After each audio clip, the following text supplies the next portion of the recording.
A questão importante que vale a pena discutir com relação a direito sindical é a grande discussão hoje que se abate sobre, abrimos o jornal e olhamos lá, Banco Mundial recomenda extinção de universidades superiores. Universidade gratuita termine. Abrimos de novo o jornal e encontramos... Banco Mundial entende que servidores públicos brasileiros custam mais caro do que servidores na França e nos Estados Unidos. Não é? Hoje, no jornal, Banco Mundial afirmando e tal.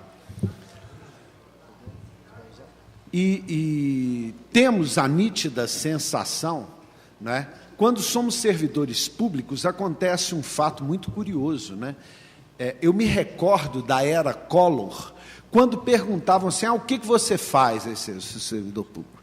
Como é que é? Eu sou servidor público. Como se fosse uma baita vergonha ser servidor público, porque ele se elegeu sob o rótulo de caçador de marajás. Então era como se o servidor público fosse o grande inimigo da nação e o culpado de todas as mazelas que acontecem no serviço público, que acontecem no país. É muito curioso, em grupo de WhatsApp, que hoje eu me divirto em grupo de WhatsApp, né? Eu mandando num grupo de WhatsApp que é cheio de engenheiro, eu comemorando a Cefem, o marco da mineração que ia dar um retorno para Minas. Aí uma amiga responde do outro lado assim, isso é para comemorar? Será mais dinheiro para pagar salários para servidores públicos inúteis ou coisa que o valha? Eu hoje fico discutindo o seguinte, será que em todas as rodas eu vou ter que entrar em brigar, ou algumas eu me retiro, ou outras eu escolho para brigar, mas será que eu vou ter que brigar todas as brigas e com todos que pela mídia, pela construção feita no país, estão hoje se juntando às falas internacionais, no sentido de destruir o quadro de servidores públicos, destruir o aparato prestacional do Estado, na realidade. Na realidade, existem distorções dentro do serviço público brasileiro? É claro que sim, é claro que sim. Existem hoje, muito mais do que na era Collor, talvez nós tenhamos distorções graves, que precisam ser corrigidas, em especial, na própria magistratura, no próprio Ministério Público. Isso é claro que vai ter que ter um fim, isso é claro que precisa ter um fim. As ajudas de custos, gastos, motoristas, isso é óbvio que precisa ter um fim. Isso ninguém vai discutir e vai dizer que isso já não se tornou um grave absurdo, os exageros. É lógico que também a mídia usa isso de uma forma que muitas vezes não é nem real. Então é se apurar o que é real, o que não é real, o que é fantasia e tal. Mas isso é claro que vai ter de ser corrigido. Mas a pergunta subsequente... Será que a massa de servidores públicos realmente custa caro assim no Brasil? Não é? Pois eu ouso a dizer, o próprio relatório do Banco Mundial que eu estava lendo hoje, estava dizendo, o problema é no governo federal, não é no governo estadual e nas prefeituras, não. O problema sério é no governo federal, não é? Onde há efetivamente um problema grave a ser combatido. Mas, tirando esses absurdos, será que a massa dos servidores públicos é tão bem remunerada assim? E eu digo, não é verdade. Hoje, o Brasil, a ideia de separação dos poderes no Brasil virou uma absoluta farsa. Hoje nós temos corporações com poder e força relativa capazes de capturar o poder decisório do Estado, e zelar pelos seus trabalhos. Mais ou menos assim, se a magistratura consegue um poder relativo, ela consegue salários relativos. Alguém tem independência funcional, por exemplo, uma defensoria pública, consegue um poder de barganha relativo, captura. Ministério Público, Exército, Polícia, seja lá o que for, as corporações ganham cabeça, corpo e membro e poder de pressão por sobre o Estado. Isso fez da separação de poderes algo que não tem nada a ver, não é? Mas olhar esse fenômeno corporativo que efetivamente acontece, por um lado isolado, você pode estar diante de distorções graves. Eu vou dar um exemplo. Minas Gerais, 90% da folha de pagamento mineira está com educação, saúde, segurança e sistema prisional. Nenhum desses está ganhando bem, não. Quando o governo federal exige que se estrangule, eu pergunto, cortar o quê? Aonde? Mandar o professor embora? Fechar a escola? Fechar o hospital? O sistema prisional, com uma carência como nós temos hoje, é reduzir o número de agentes prisionais, que a gente sabe que aquilo ali não tem sobra. Ou destruir o aparato de segurança do Estado. O que eles estão querendo? Então, vamos olhar. Existe o problema corporativo de captura que precisa ser corrigido? Sim, sim. É claro que sim. Isso vai exigir no Brasil reforma política, instituições capazes de lidarem com a captura corporativa. Isso é um problema. E temos um outro problema muito grave, que é a grande destruição que se opera ao mundo sindical, ao mundo do trabalho e ao mundo dos tributos, ao mundo dos tributos. Dia desses estava eu, com a Sara, participando de um debate com a ministra da Grécia, com a ex-presidente do Congresso grego lá, e ela falando sobre a Troika, e a gente ouvia a fala e tal, ela preocupada, falando dos crimes do Panama Papers, que descobriram uma trama de bancos e tal, e ela falando, isso é um absurdo. É engraçado, é uma novidade para eles, mas não é para nós. Para nós não tinha nenhuma novidade, não é nada que a gente não está cansado de saber aqui. Nada, nenhuma novidade. A vontade que dava, falou, filha, vem cá para você entender o que já fizeram com países subdesenvolvidos, porque em desenvolvimento é quem está desenvolvendo, nós somos subdesenvolvidos, não é? Como nosso, que você vai entender que o que estão fazendo com a Grécia não é nada, e isso eu começava a discutir lá, onde está a raiz desse problema, dessa grande tendência. Vou só sinalizar, quando eu falo do problema internacional, que é o que eu pretendo falar agora, eu não estou desmerecendo o que eu acabei de falar, que são as capturas corporativas. Existem problemas internos, sim, precisam ser resolvidos, e existem problemas internacionais, esses sim, dominantes e que precisamos ter consciência, porque eu tenho até dúvidas se conseguimos resolver, ou se temos força para resolver, não é? Eu dizia que na composição feita pós-Segunda Guerra Mundial, o mundo westfaliano, como eles gostam de dizer, o mundo se transformou num terreno baldio dividido em nações. Dentro do espaço nacional, tudo ocorre. E o processo capitalista normal, e eu adianto, não sou marxista, sou capitalista e sou liberal, mas não poupo uma análise, por vezes, marxista, para enxergar a realidade, embora sendo capitalista e liberal, mas igualitário.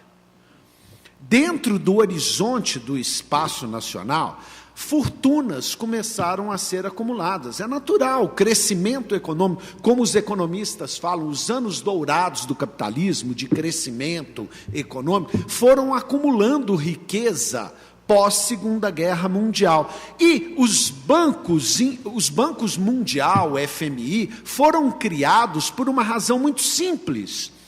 Se o capital disponível dentro da fronteira do Estado Nacional começa a ficar muito grande, o que vai acontecer com a rentabilidade do capital? Ela cai, você tem oferta de capital excessiva, pouca gente para tomar, o custo do rentista, o ganho do rentista cai. Os donos do capital perdem rentabilidade. Isso é natural. Os rentistas brasileiros que têm imóveis alugados, se aumentar a construção civil, aumentar o fornecimento de imóveis, cai a rentabilidade. Isso é regra óbvia de oferta e procura. Os bancos mundiais foram estruturados para caçar mata-virgem, para poder emprestar dinheiro para os países em desenvolvimento, exatamente porque precisavam encontrar mata-virgem. Porque internamente a oferta de capital reduziria o ganho dos rentistas, dos aplicadores. E assim foram em direção aos países em desenvolvimento, onde havia o risco, a taxa de juros era alta e o fluxo de dinheiro foi pelos bancos internacionais. Vejam bem, na medida que isso é feito, não é? Na medida que isso é feito por banco, a única intenção é lucro. O mundo não é mais aquela figura fordista de um capitão de indústria, nada disso. São grandes massas de capital, fundos de pensão, fundos de investimento, e ninguém que coloca o seu dinheirinho ali quer outra coisa senão ganho. E o dinheiro não se mistura, faz essas massas. 98% do capital mundial são massas de capital, e essas massas compram empresas, compram tudo pelo mundo, fazem os conselhos de administração, as SA. Fizemos montanhas, monstros de capital em busca de rentabilidade. É isso. Essas massas de capital pelos bancos mundiais foram em busca de rentabilidade. Mas esse dinheiro é para ser devolvido, e com juros, e alto. E assim foi emprestado para Brasil, Bolívia e tal. Toda a política era: Bolívia, você está recebendo dinheiro, mas deixa eu te contar, você vai ter que pagar. Invista em infraestrutura e tudo mais, senão você não vai pagar. Fala, mas o meu povo está faminto. Não dê. Se comer esse dinheiro, depois você não vai ter como me pagar. Você vai fazer uma dívida impagável. Isso foi, na década de 60, 70, convite a regimes ditatoriais, porque a única forma de segurar demanda, e ainda mais demanda miserável de povo, é por meio de regimes militares. Não é por acaso que nós tivemos ditaduras por todo o mundo subdesenvolvido, é óbvio isso, não é? O problema é que a corrupção, a impossibilidade de concorrer no mercado internacional, você não se conseguiu incrementar uma demanda interna de forma suficiente e se impediu desses países entrarem no mercado internacional e competir em igualdade de condições. E nem isso era querido. Ou seja, é óbvio que esses empréstimos não seriam pagos e não foram. Quando, na década de 70, começou os pedidos de moratória, aconteceu um fenômeno. Os Estados Unidos unilateralmente invertem a sistemática. Abram fronteiras ao capital internacional. Eu não quero mais o país tal pelo banco tal empresta para o país tal que repassa internamente. Esse mecanismo não rola mais. Privatizem tudo lá, que o capital, as massas de capital aqui querem comprar. É assim que o processo de privatização, a partir da década de 70 e década de 80, se deu pelo mundo inteiro. Não é decisão tomada por ninguém, não. São demandas das massas de capital. O mundo inteiro privatizando e tudo ao mesmo tempo. Barato demais fica. Essas massas de capital, em especial dos Estados Unidos, da Europa, vão e começam a comprar as teles que tinham sido feitas, as empresas, começam a adquirir as coisas que foram feitas com o dinheiro emprestado, e normalmente por estatais, pela ausência de um capital interno. Assim se deu o processo de privatização e aquisição, e uma nova forma de fluxo de renda para os rentistas, por meio de lucros e dividendos de empresas que eram compradas. É por isso que esse Brasil colonial, colônia, não consegue tributar lucros e dividendos, porque nós precisamos de mandar o recurso para o rentista, e não temos um governo capaz de segurar isso. Isso é uma captura colonial covarde que se faz com o país. Somos o único país do mundo hoje a não tributar lucro e dividendo. Nem mais a Estônia, que eu usava como exemplo. Nem mais ela, só nós. Daqui a pouco nós teremos... Antigamente era a classe rica, hoje a própria classe média alta já está mudando para Miami, mantendo investimentos aqui, aluguéis, a clínica e tal, e morando em Miami, remetendo dinheiro para Miami. Vive lá e arranca dinheiro da boca do doente aqui, do pobre coitado aqui que paga com galinha. É assim que nós estamos.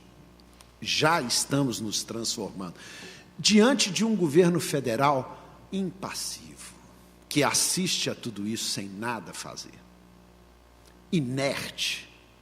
Agora, onde está essa questão? A menina, a nossa deputada grega, apontava que havia um grande complô mundial para se garantir o lucro de bancos. A única coisa que dá lucro nesse país é banco. Mercado financeiro. E no mundo inteiro. Foi assim, não brinca. Descobrimos agora que estamos sendo comandados por bancos. A Troika, hein? Que descoberta fantástica. Nós aqui que somos pilotados da ditadura até hoje por bancos, descobrimos que a Grécia agora está sendo comandada por bancos. Agora vejam, essas massas de capital, no mundo moderno, como vão funcionar? Na medida em que o capital se assenta onde ele quer, é como se houvesse uma massa de capital, e isso daí chega a ser tão horrível que o Banco Mundial faz um caderno anual, não sei se vocês já viram, onde tem lá o regime trabalhista e o regime tributário de todos os países do mundo. É como se fosse um cardápio para os bancos de rapina investirem. Vocês já viram? Todo ano sai, fala como que são as relações trabalhistas, como que são as relações tributárias. Essas massas de capital, as grandes empresas, chegam e falam, Brasil, eu quero até montar uma fabriqueta Fiat aí, Renault, qualquer uma que seja, qualquer coisa. Estou falando, essa aí não é das piores, não. Podia ser uma Nike, como fez na Índia. Fala assim, eu quero montar uma fábrica aí. Como é que é? Aqui está o Estado e o trabalho lá. Ó. Não, vem para cá, capital, vem sim. Porque pior do que ser explorado pelo capital é ser esquecido pelo capital. Então está lá, vem para cá, gera um empreguinho aqui para mim, vem para cá, eu tiro tributo, te dou lote, gera um empreguinho aqui. E pergunta assim, como é que estão as relações trabalhistas aí? Estão boas? Ah, aqui nós já flexibilizamos o trabalho. Aqui não tem mais 13º, não, aviso prévio, isso já não existe mais, não. Sindicato já destruímos todos, pode vir. E tributo? Tributo aqui, benefício fiscal para você vir, pode vir à vontade. O jogo é absolutamente esse, massas de capital rapinando estados atrás de lucratividade. Isso é uma obviedade descoberta agora na Grécia, descoberto pela Troika. Que novidade! Existe hoje, claramente, uma estrutura de poder absolutamente sintonizada com isso. Se querem falar de direitos de servidores públicos, eu digo, serão pulverizados. Se querem saber sobre sindicatos, serão destruídos. Relações trabalhistas serão amassadas. Privatizações ocorrerão. Entrega ao capital internacional ocorrerá. Na realidade, o que não ocorrerá é falta de pagamento de ganho para banco, nem tributação de lucros e dividendos. Onde estamos? Internamente, isso tem reflexos também? Tem. Os estados e municípios precisam ser pulverizados, porque a dominação tem que se dar lá na União, lá de Brasília, onde ninguém vai pegar um avião para ir reclamar nem fazer passeata. Eu tenho de concentrar todos os recursos e o poder num gabinete, de preferência de ministro da Fazenda, onde deputado e senador baixa a cabecinha para poder pedir alguma coisa. Eu discuti a Lei Candir, que é uma tentativa de reestabelecer o federalismo no país, e um senador, não é mineiro, fala, né? Não, mas se eu fizer isso, o Meirelles me mata. Afinal de contas, é senador, o nosso representante é fiel servil da tecnoburocracia financeira. Esse modelo exige que os estados sejam pulverizados, porque se houver poder descentralizado, essa regra posta pela Troika não consegue imperar. Os polos de poder perto do povo podem se tornar profundas ameaças ao processo de captura completa. Nesse compasso, eu posso dizer que antes de pulverizar os servidores federais, os servidores estaduais e municipais serão pulverizados. É por isso que o desequilíbrio já acontece. Eu não posso estabelecer formas de poder próximas ao povo. Será que tudo isso que eu estou dizendo é um sonho alucinado? É uma visão crítica demais da realidade? Será que eu estou fazendo filosofia em Torre de Marfim? Ou será que eu estou sendo incendiário? Prefiro acreditar que tudo isso é uma triste realidade. Eu me recordo, quando Freud escreve o mal-estar na civilização, na verdade, a carta dele ao Einstein e tal, tem uma passagem muito interessante, né? Ele fala assim: você descobriu a terapia, buscou a cura, né, psicoterapia, você vai à raiz do problema, foi na Hanaô lá, descobre a raiz do problema e a cura. Ela será feliz depois de curada? Ela tinha sido estuprada pelo pai, né? Aí descobre as razões de todos os males. Ela estará curada? E o Freud responde de uma forma fantástica. Fala assim: curada não, ela curada estará, feliz necessariamente não. Ou melhor, não, mas consciente. Talvez o que nós precisamos é absolutamente de consciência, porque só assim, não é? Se uma caminhada de 1000 léguas começa com o primeiro passo, que ele seja dado na direção certa, senão sequer nós sabemos para onde caminhar. A consciência é fundamental nesse processo. Tenho para mim que tempos nebulosos virão, teremos de enfrentar com consciência. Senhores, muito obrigado.